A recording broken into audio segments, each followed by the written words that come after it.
Hiya, I'm Buddy the Blue-Footed Ballot. And while ballots with bird feet can't vote, I'm here to talk about my favorite thing, voting.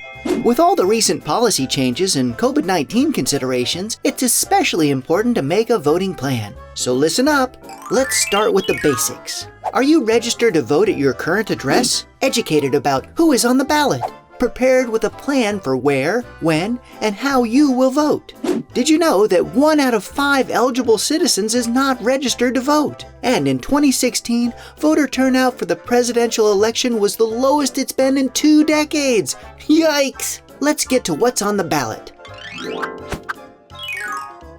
Depending on what state you live in, you could be voting for our next president, plus Congress, state senate, state supreme court, local civil courts, amendments, referendums, and more. Whew, that was a mouthful, and I'm a ballot. Keep in mind, our elected officials decide lots of important things, like where our taxes go, how to conduct the census, and how our elections are run. Who we vote into office matters. Election Day is November 3rd, 2020. Mark your calendar, fridge, bathroom mirrors, or whatever. The 2 ways to vote are in person and by mail, both of which you can do early, and this year you definitely should.